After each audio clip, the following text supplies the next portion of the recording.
sebelum kita melaksanakan kegiatan pekerjaan di laut, kita harus mengetahui dan memahami resiko-risiko apa saja yang akan terjadi. Nah, disinilah, di pelajaran inilah kita akan sama-sama belajar tentang bagaimana mencegah atau mengantisipasi terjadinya kecelakaan ataupun hal-hal yang tidak diinginkan ketika kita berada di laut. Baik, next slide. Definisi.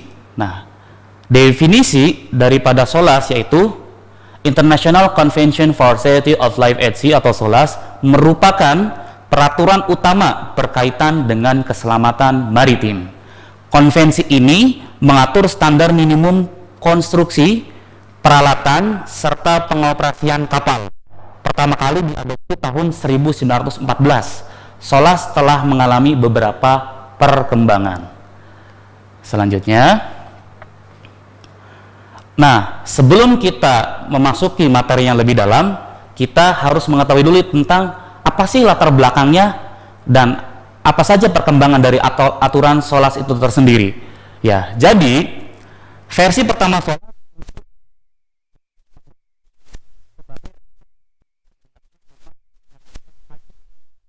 2 tahun sebelumnya.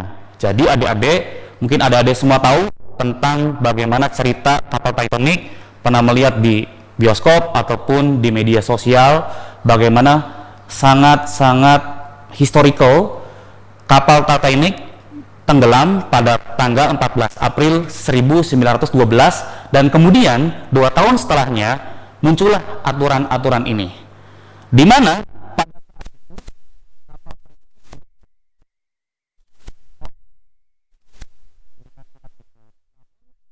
tidak yang ada di kapal Titanic itu sendiri. Kita tahu banyak sekali korban berjatuhan dikarenakan jumlah sekoci tidak sebanding dengan jumlah awak kapal pada saat itu. Ya, di mana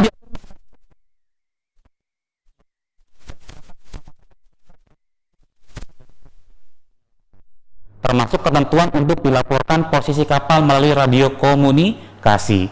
Versi ini diterima oleh 13 negara dan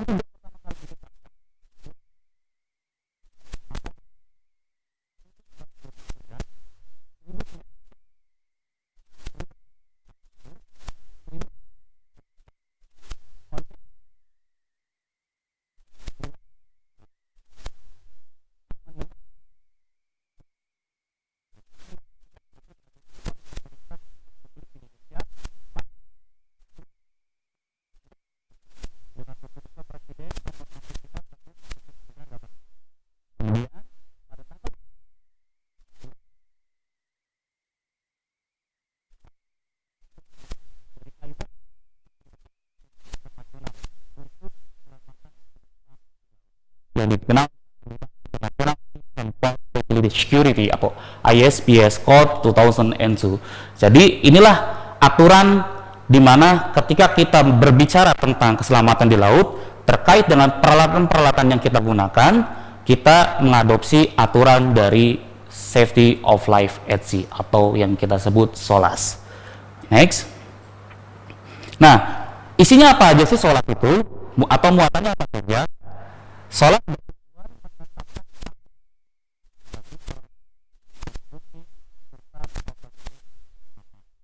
konvensi ini memerlukan yang berarti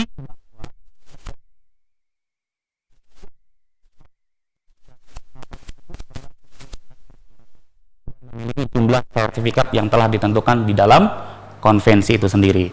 SOLAS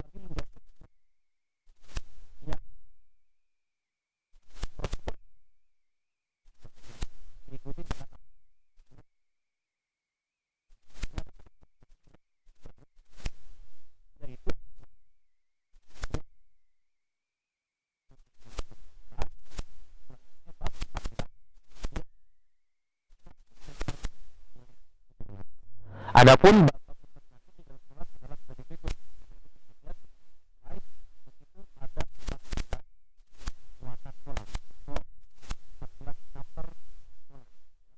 di mana ketentuan umum, tentang konstruksi, tentang perlindungan kebakaran, deteksi kebakaran dan pemadaman api, tentang peralatan dan pengaturan penyelamatan jiwa, tentang komunikasi radio, tentang keselamatan navigasi, tentang pengangkutan kargo, pengangkutan barang-barang berbahaya, kapal bertenaga nuklir, manajemen untuk operasi kapal yang aman, langkah-langkah keselamatan untuk kapal berkecepatan tinggi, langkah-langkah khusus untuk meningkatkan keselamatan maritim, langkah-langkah khusus untuk meningkatkan keamanan maritim, langkah-langkah keamanan tambahan dan pengangkutan dalam jumlah besar, verifikasi dan penerapan, dan juga langkah-langkah keselamatan bagi kapal yang beroperasi di perairan kutub. Nah, itu adalah 14 pasal yang dimuat oleh SOLAS.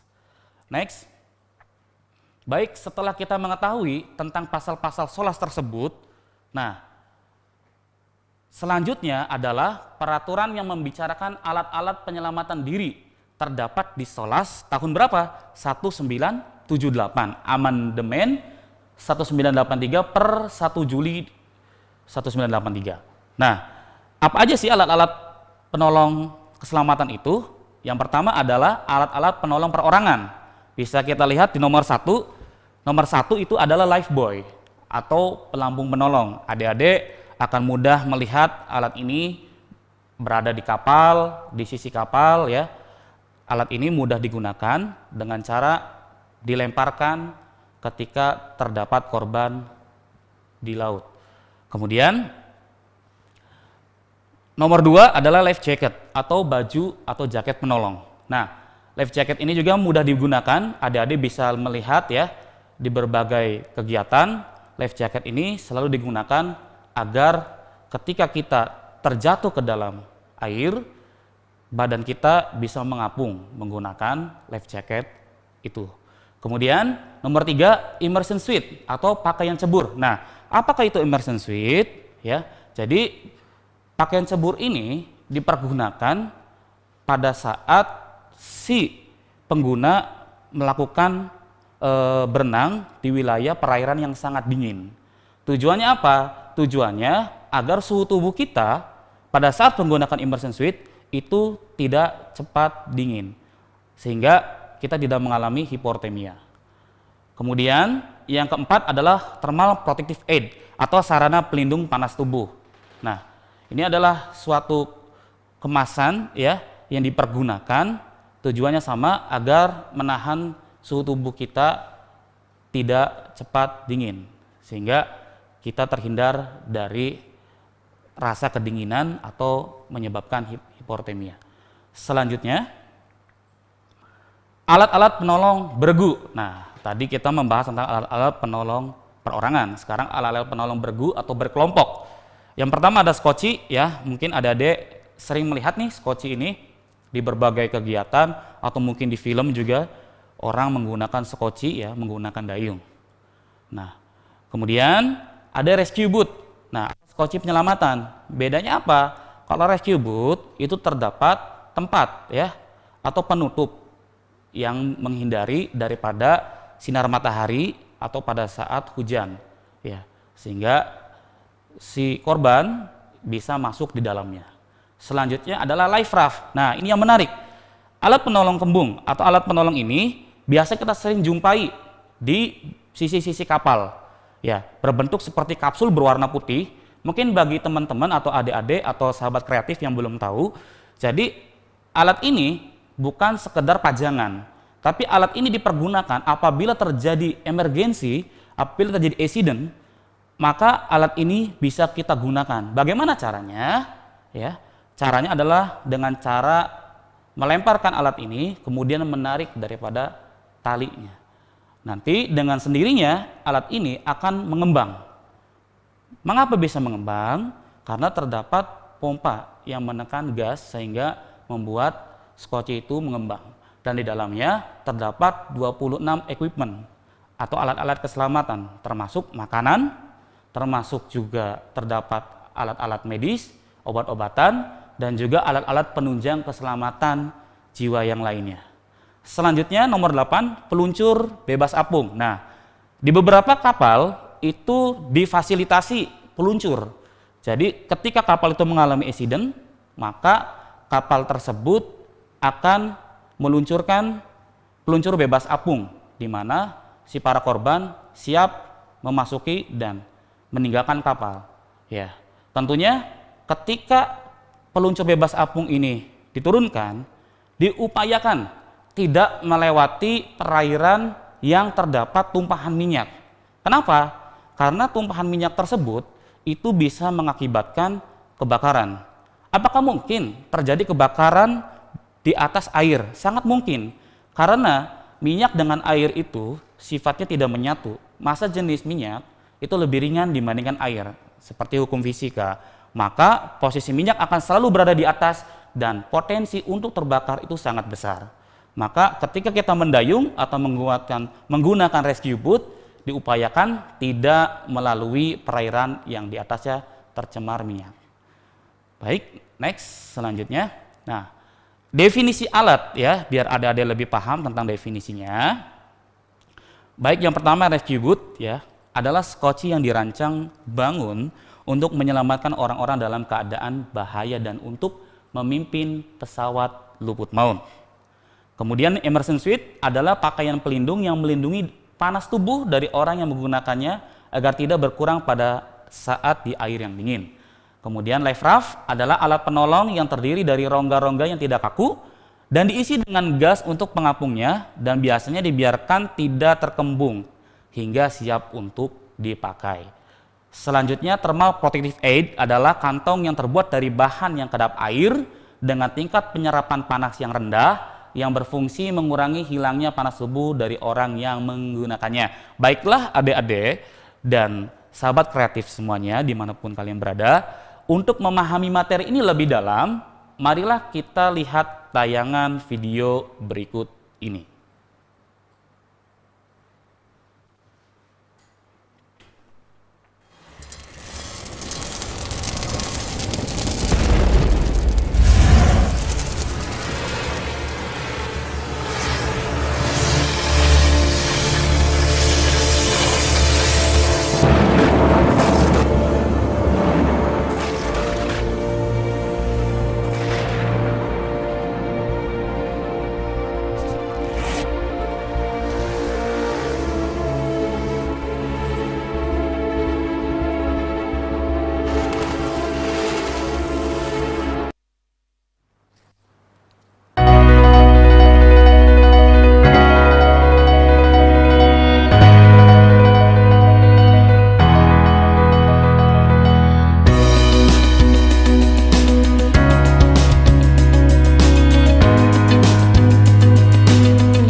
Baiklah adik-adik dan sahabat kreatif dimanapun Anda berada, tadi kita sudah melihat tayangan video beberapa teknik-teknik keselamatan di laut.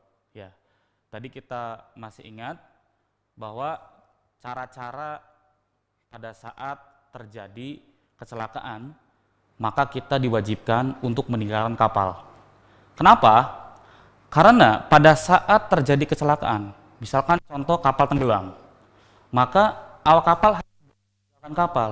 Dikarenakan kalau tetap berada di situ, itu akan membuat orang yang berada di atas atau di sekitar kapal tersebut bisa tertarik ketika kapal itu mengalami tenggelam.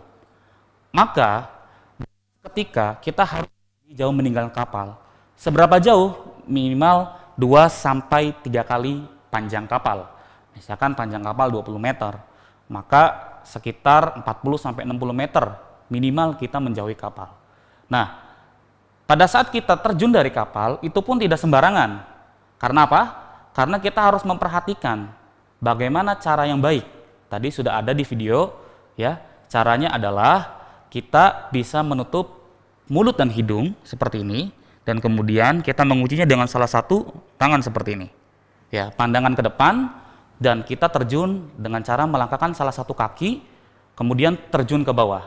Tapi sebelum terjun, kita harus perhatikan dulu, aman atau tidak.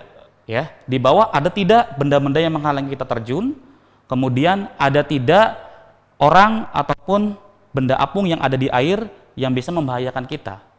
Nah, ketika kita pastikan aman, ya, dan pada saat itu kita yakin untuk terjun, maka kita bisa melaksanakan kegiatan terjun ke air.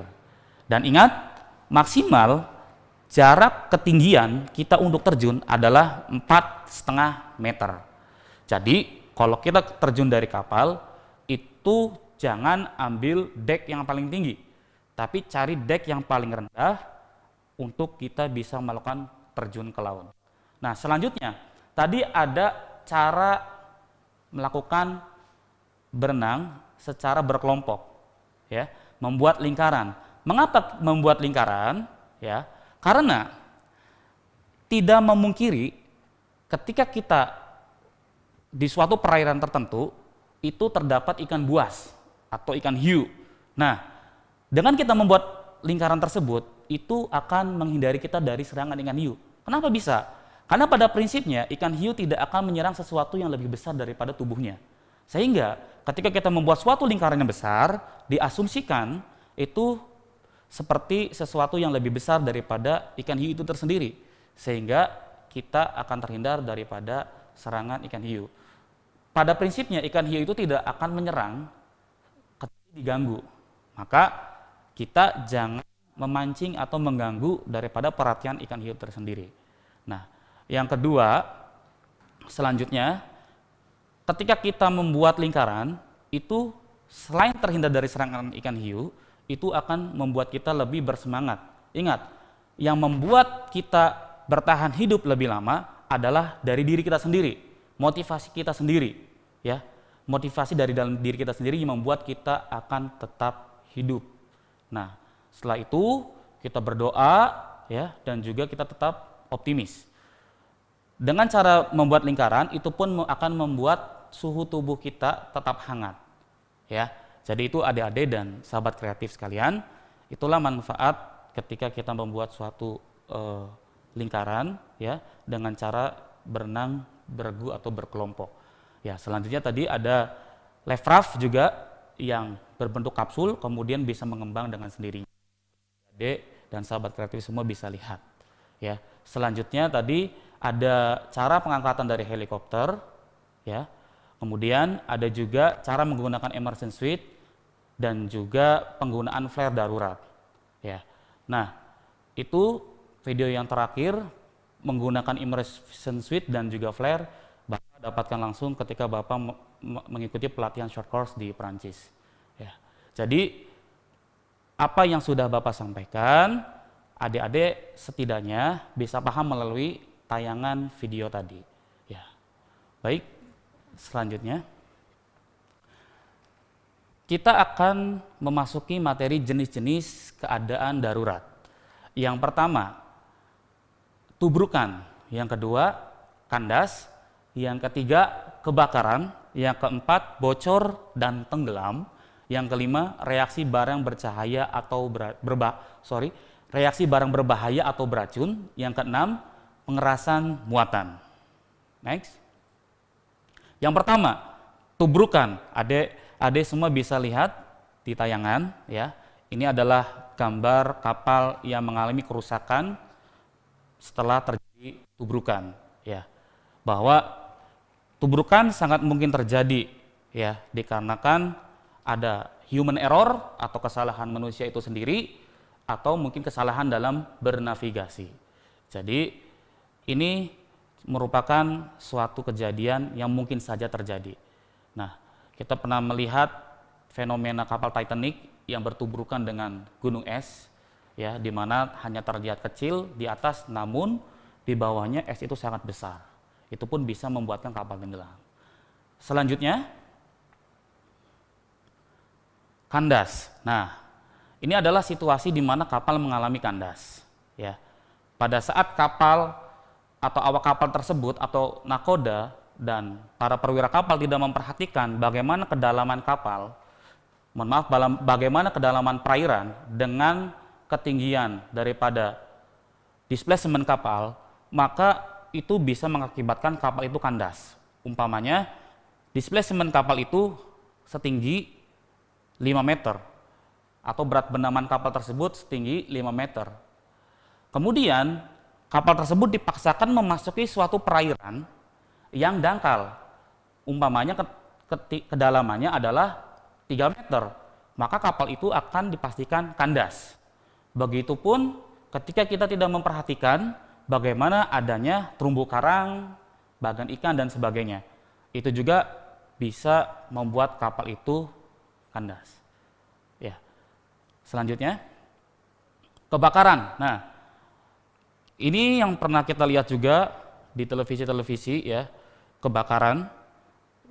Ini contoh gambar kapal yang mengalami kebakaran. Ya, sempat terjadi juga kapal minyak milik British Petroleum atau BP yang mengalami kebakaran dan tumpahan minyak di Teluk Meksiko. Bukan hanya merugikan perusahaan, tapi yang paling berbahaya, efek dari kebakaran ini, ketika kapal tersebut merupakan kapal minyak, maka minyak itu akan tercecer di wilayah perairan dan merusak daripada habitat laut itu tersendiri, merusak ekosistem ikan. Jadi sangat merugikan sekali. Baik, selanjutnya. Kemudian bocor dan tenggelam. Nah, kejadian bocor atau tenggelam bisa juga dikarenakan pada saat kapal itu melakukan suatu operasi pelayaran, namun tidak dicek bagaimana kondisi kapal tersebut laik laut atau tidak. Ya, inilah perlunya disiplin kita mengecek kapal ini masih layak atau tidak. Jangan sampai kapal tersebut ketika sudah tua, sudah tidak layak, dipaksakan untuk melakukan suatu pelayaran. Maka bisa terjadi sesuatu yang tidak diinginkan. Di antaranya adalah kebocoran tadi. Selanjutnya adalah reaksi barang berbahaya atau beracun. Nah, adik-adik dan sahabat kreatif semuanya, umpamanya kita bekerja di suatu kapal yang mengangkut barang berbahaya atau barang beracun. Misalkan kita bekerja di kapal pengangkut nuklir atau pengangkut bahan kimia beracun. Nah, ini pun bisa terjadi suatu keadaan yang berbahaya.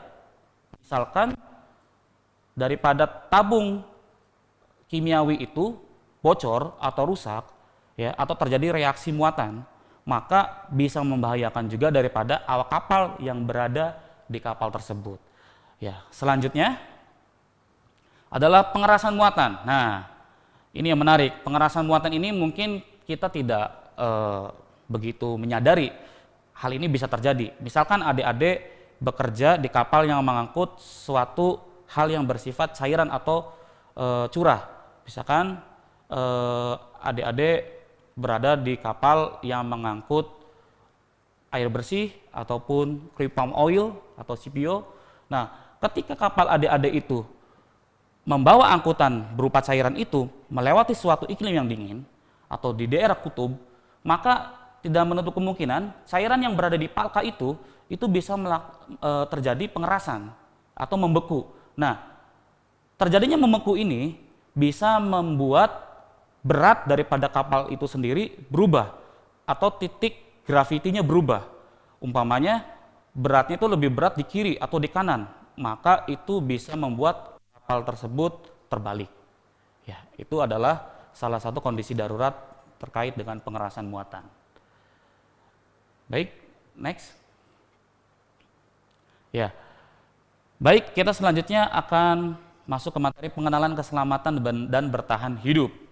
Ya, aturannya dari mana? Ya, berdasarkan Konvensi Internasional STCW tahun 78 di dalam resolusi nomor 19. Apa sih itu STCW ya? Biar bisa Bapak tulis saja. STCW itu adalah singkatan dari Standard of Training, Certification, and Watchkeeping. Ya.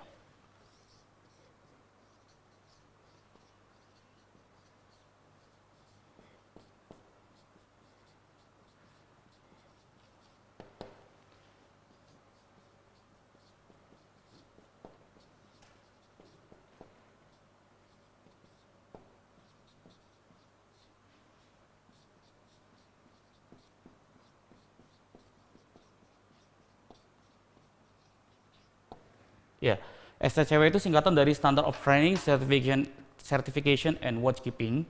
Ya, jadi mengatur tentang standarisasi pelatihan, sertifikasi, dan dinas jaga.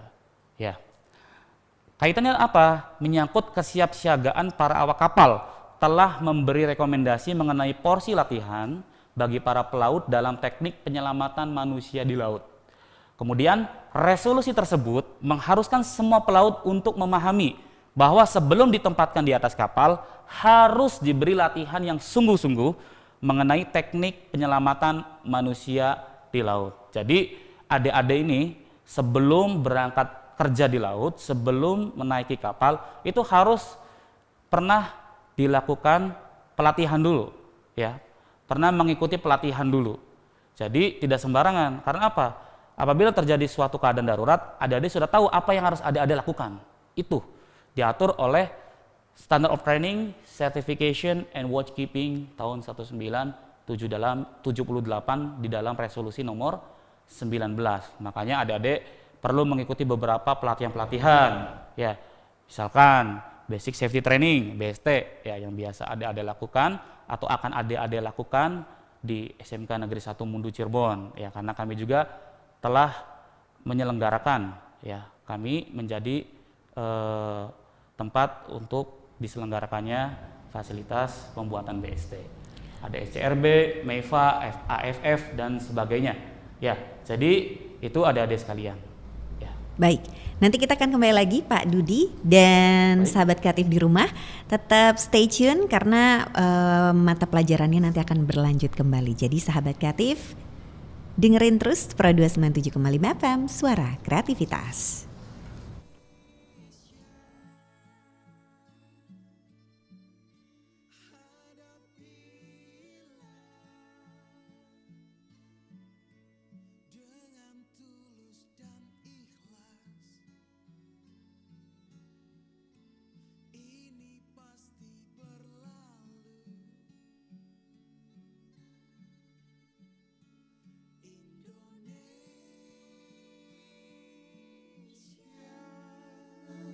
Wujud apresiasi kami kepada dokter, juru rawat, relawan, TNI, Polri, dan semua pejuang kemanusiaan di garda terdepan yang menghadapi pandemi COVID-19. Kalian adalah pahlawan sejati.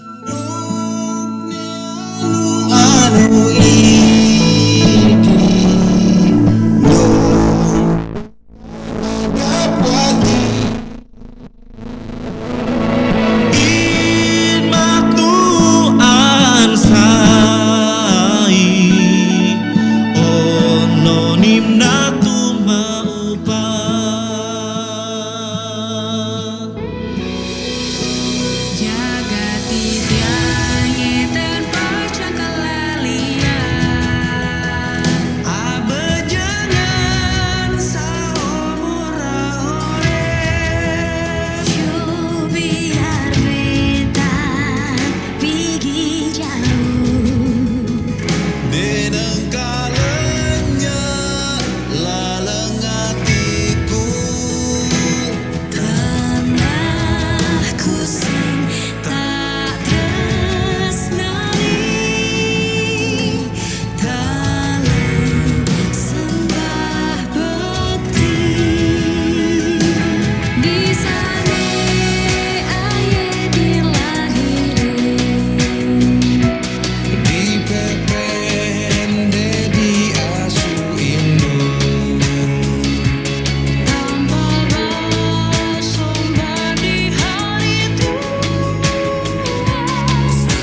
Sahabat Kreatif, kita kembali lagi di Belajar di RRI, masih bersama Bapak Dudi dan kita masih membahas tentang safety at sea ya Pak, intinya ya. Terus tadi juga udah dijelasin tentang standard of training certification-nya juga. Ini bisa nambah pengetahuan juga untuk sahabat kreatif yang sebenarnya kalau misalnya sekolah di SMKN Mundu tuh sebenarnya ngapain aja sih Pak ya, mungkin seperti itu tuh. Oke, silakan mungkin dilanjut kembali Pak Dudi. Baik, untuk selanjutnya di slide berikutnya kita akan memahami tentang bagaimana sih prinsip bertahan hidup di laut.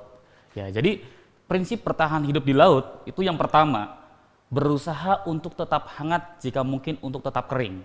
Jadi ketika adik-adik bayangkan kita berada di perairan, ya, kita seorang diri ya di laut, ya, terhanyut-hanyut sendirian. Nah, apa sih yang harus kita lakukan? Yaitu yang pertama, berusaha untuk tetap hangat jika mungkin untuk tetap kering. Jadi kalau memungkinkan pada saat kita terjun, kita menggunakan pakaian. Jangan sampai tidak menggunakan pakaian. Ya, karena apa? Karena kita akan kedinginan. Ya, ingat, ketika kita berada di air, 25% suhu tubuh kita akan cepat berubah. Kemudian yang kedua, jangan berenang kecuali sangat diperlukan. Kenapa? Kita harus bisa menghemat tenaga. Jangan sampai ketika kita terjun ke laut kemudian kita berenang sesukanya, itu akan menguras tenaga. Ya, jadi nomor 2 ini ya, jangan berenang kecuali sangat diperlukan, itu harus kita perhatikan.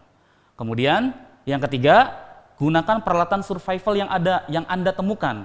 Apabila Anda melihat apapun yang berada di laut, ya, baik itu sesuatu yang mengapung, ya, ataupun peralatan apapun yang sekiranya bisa untuk membuat kita bertahan hidup lebih lama, ya, bisa bermanfaat untuk kita selama kita berada di laut, gunakan itu, ambil itu. Ya. Kemudian gunakan perlengkapan survival sesuai dengan petunjuk. Ya, umpamanya kita menggunakan life jacket, ya, kita gunakan life jacket sesuai dengan SOP, ya. Kita eratkan life jacket, ya, kencangkan, kemudian gunakan peralatan-peralatan lain yang memang diatur dalam standar operasional prosedur. Kemudian jangan makan atau minum bahan-bahan yang mengandung alkohol. Nah, awas ini. Kadang orang berasumsi ketika dingin meminum alkohol. Salah. Ya. Ketika adik-adik ya ataupun misalkan sahabat kreatif sekalian ya beranggapan seperti itu adalah salah. Ya. Meminum alkohol itu akan membuat semakin dahaga. Ingat, ketika kita di laut sendirian, kita tidak tahu pertolongan kapan datang. Ya, bisa berhari-hari bahkan berbulan-bulan. Ya, jadi kita harus bisa mengatur bagaimana tubuh kita agar bisa tetap sehat. Maka itu ya poin yang kelima, jangan mengonsumsi alkohol karena bukan menghilangkan dahaga, justru akan menambah dahaga.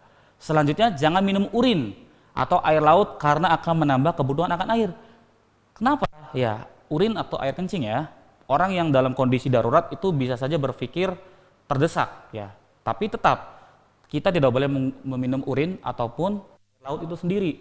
Walaupun ya di sekeliling kita adalah air. Tapi ketika kita meminum air laut itu akan menambah kebutuhan akan air. Ingat, tingkat pertama ya, orang yang meminum air laut itu bisa mengalami lemas ya atau mabuk laut. Ya. Kemudian yang kedua akan mengalami tubuh yang lemas dan kekurangan cairan. Yang ketiga, yang fatal, ketika terlalu banyak air laut yang masuk ke dalam tubuh kita, itu bisa mengakibatkan gila, bahkan kematian. Ya, jadi perlu sahabat kreatif ingat dan adik-adik sekalian ingat bahwa ketika kita mengalami suatu accident dan survival at sea, bertahan hidup di laut, jangan minum air laut. Baik, next. Nah, selanjutnya mengenai bahaya-bahaya penyelamatan diri di laut. Nah, ketika kita sudah berada di laut, apa saja sih yang berbahaya? Yang pertama, kepanasan, jelas. Karena di laut itu tidak ada pohon, tidak ada tempat untuk berteduh. Nah, apa sih bahayanya ketika kita mengalami kepanasan? Itu bisa dehidrasi, ya, bisa dehidrasi. badan lemas, ya, pingsan, bahkan akan membuat diri kita tidak sadarkan diri. Kemudian kedinginan, ya, kedinginan juga akan membuat kita merasa kepekaan syaraf kita berkurang. Kemudian akan membuat diri kita mudah ngantuk dan kehilangan gairah. Ya, ketika kita berada di iklim yang dingin, berada di air, apalagi di wilayah kutub, ya, airnya sangat dingin, itu akan membuat kita bahkan bisa terkena hipotermia. Ya. Kemudian selanjutnya meminum air laut, ya tadi sudah Bapak jelaskan, ya. Apabila kita berenang tidak sengaja air laut ini tertelan terus. Nah, hati-hati ya. Itu juga akan membuat kita merasa haus, ya. Atau tadi yang Bapak sebutkan bisa mengalami gejala-gejala yang berbahaya, bahkan bisa mengalami kematian. Selanjutnya, api atau minyak pelumas di permukaan laut atau pencemaran perairan, ya. Jadi yang seperti awal Bapak sampaikan, ketika ada minyak di atas air kita harus hindari, jangan membawa skoci kita itu melewati tumpahan minyak tersebut. Karena apa? Ketika terjadi sambaran api, otomatis akan terjadi kebakaran dan bisa menyambar daripada skoci yang kita naiki. Ya. Selanjutnya ikan buas, ya. Ikan buas ini yang tadi Bapak sampaikan ikan hiu, ya. Ikan hiu ini berbahaya apabila kita sendiri yang menyebabkan ikan hiu tersebut tertarik terhadap diri kita. Jadi kalau misalkan ada ikan hiu, ya, tadi buatlah seperti prosedur basic safety training, ya, survival at sea, membuat lingkaran, ya, membuat lingkaran tujuannya agar tidak didekati oleh ikan hiu, ya, atau tidak tersentuh oleh ikan hiu, ya. Memang tidak menjadi jaminan, tapi setidaknya usaha ini merupakan usaha yang sudah terstandarisasi, ya, bahwa pada prinsipnya ikan hiu itu tidak menyerang sesuatu yang lebih besar daripada dirinya. Kemudian jangan memancing. Misalkan kita berada di rakit dan di bawahnya ada ikan hiu, jangan memancing, ya, atau memberi makanan atau memasukkan anggota badan kita ke air, ya, itu juga akan memancing mereka. Atau apalagi ada salah satu anggota badan tubuh kita yang terluka, nah ini akan sangat cepat sekali, misalkan darah tersebut masuk ke dalam air dan sekelilingnya ada ikan hiu. Nah, ini juga sangat berbahaya, ya. Jadi itu ingat, sahabat kreatif dan adik-adik semua, ya, apa yang Bapak sampaikan tadi. Selanjutnya, baik. Nah, di penghujung materi hari ini, Bapak akan memberikan contoh suatu kisah, ya, seseorang, ya, yang bernama Pun Lim, yang mampu bertahan hidup 133 hari di lautan. Bayangkan, dan sampai saat ini beliau memegang rekor dunia yang mampu bertahan hidup selama 133 hari. Bapak akan bacakan, ya, cerita singkat ini. Jadi pada kala itu 3 nelayan yang sedang berlayar di laut sekitar 16 km lepas pantai Brazil melihat penampakan tak biasa di tengah laut. Penasaran mereka mengarahkan kapal mendekat. Ternyata itu adalah seorang pria yang berada di dalam rakit kayu. Dengan bersemangat ia melambaikan kaos ke udara tanpa tanda meminta pertolongan. Para nelayan pun kemudian menjemputnya. Orang asing itu tak memahami sepatah kata pun dalam bahasa Portugis. Tak jelas siapa dan apa yang dialami. Yang jelas pria itu kelaparan. Ia melahap semua makanan yang ditawarkan. 3 hari kemudian mereka tiba di daratan. Akhirnya mereka menemukan seseorang yang bisa memahami perkataan pria asing itu. Ternyata namanya adalah Pun Lim. Ia bekerja sebagai pramugara di SS Ben Lomond, kapal dagang milik Angkatan Laut Inggris atau British Merchant Navy, yang tenggelam usai dihajar torpedo Jerman pada 23 November 1942. Ya, kita ingat pada saat itu adalah terjadi Perang Dunia Kedua. SS Ben Lomond karam di tengah perjalanan dari Cape Town menuju Suriname. Usai torpedo kapal selam Jerman U-172, bahtera itu berakhir di titik 1200 km di timur muara sungai Amazon. Ya, tenggelamnya di 1200 km timur muara sungai Amazon. Saat kejadian, Lim segera mengenakan jaket penyelamat dan terjun ke air. Lim berhasil lolos sesaat sebelum mesin uap kapal meledak. Ia menjadi satu-satunya korban selamat di insiden itu. Next. Setelah tubuhnya menghempas permukaan laut, ia susah payah berenang selama 2 jam sebelum menemukan sebuah rakit kayu. Seseorang meluncurkan dari kapal nahas namun tak sempat memakainya. Untungnya ada persediaan dalam rakit itu. Nah, apa aja nih persediaannya? Ternyata di situ ada beberapa kaleng biskuit, 40 liter air, sejumlah coklat, sekantung gula, beberapa suar, dan panci asap atau smoke pots dan senter. Lim memutuskan untuk menghemat perbekalan sebab ia tak tahu kapan bisa selamat. Ia bahkan berupaya menambah persediaan, salah satunya dengan menampung tetesan air hujan dengan jaket penyelamat atau kanopi dari kanvas. Bayangkan, dia menampung air hujan dengan jaket penyelamat atau dengan life jacket dan juga kanopi dari kanvas. Untuk apa? Untuk diperas air tersebut untuk dia minum. Lim memilih tali pancing, kailnya dari paku dan pegas di dalam senter yang tak lagi berfungsi. Ia kemudian meremukkan biskuit, mencampurkannya dengan sedikit air, dibentuk bulat-bulat kecil untuk dijadikan umpan, untuk memancing. Saat kailnya mengenai ikan kecil, Lim akan menggunakannya untuk memancing ikan yang lebih besar. Hasil pancingnya itu ia akan makan mentah-mentah. Bayangkan, sahabat kreatif dan adik-adik semua, dia makan ikan tersebut mentah-mentah. Ya. Sesekali ia menangkap hiu dengan susah payah. Pria asal Pulau Hainan, Cina itu kemudian memotongnya dengan pisau yang ia buat dari tutup kaleng. Ya, sangat kreatif sekali. Sementara darahnya ia minum. Kala itu hujan tak turun selama berhari-hari. Cairan merah itu digunakan untuk melepas dahaga. Bayangkan dia meminum darah ikan. Lim juga menangkap burung-burung camar, mengasinkan dagingnya dengan air laut dan mengiringkannya di dek dibikin deng-deng. Cara itulah yang bisa membuatnya bertahan hidup selama 133 hari. Selama berkatung-katung di lautan, Lim sempat bersua dengan sejumlah kapal, namun bahtera-bahtera tersebut tak mau mendekat. Selanjutnya, ya, entah apa alasannya, mungkin karena dia orang Asia, ya, karena keturunan Cina, atau jangan-jangan jebakan musuh. Para penerbang melihatnya, namun badai kemudian mendorongnya jauh dari titik yang dilaporkan. Kapal selam Jerman juga menjumpainya, namun tak melakukan apapun, ya, karena kita tahu pada saat itu Perang Dunia Kedua khawatir itu adalah suatu jebakan. Ya. Pasca diselamatkan, berat badan pun Lim turun 9 kg. Ia harus menjalani perawatan selama 4 pekan di rumah sakit. Ya, penyelamatan Pun Lim di Brazil mengakhiri cobaan beratnya sekaligus membuatnya jadi selebritas dadakan.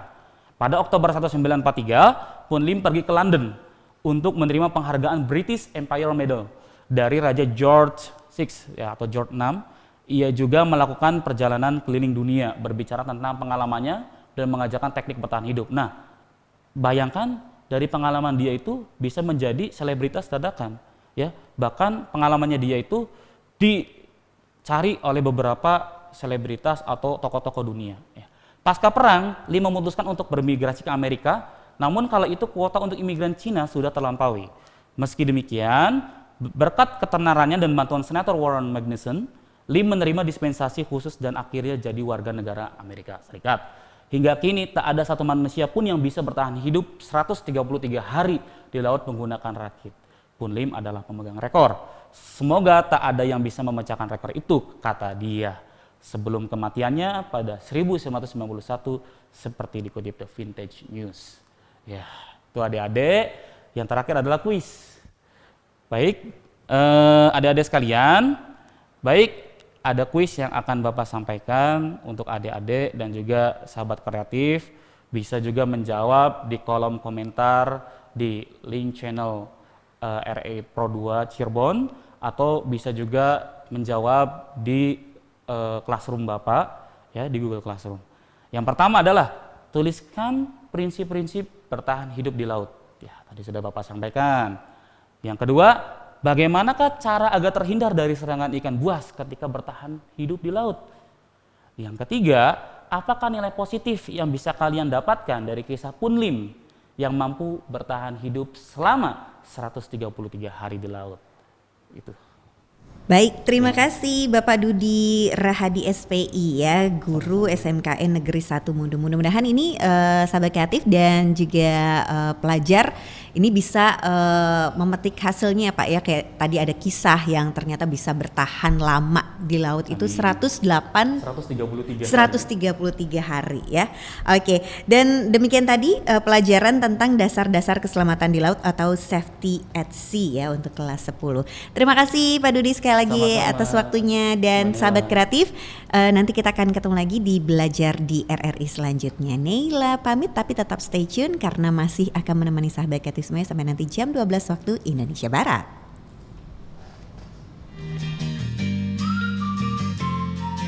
Kamu telah mengikuti Ibu Pertiwi memanggil belajar di RRI Pro 2 FM.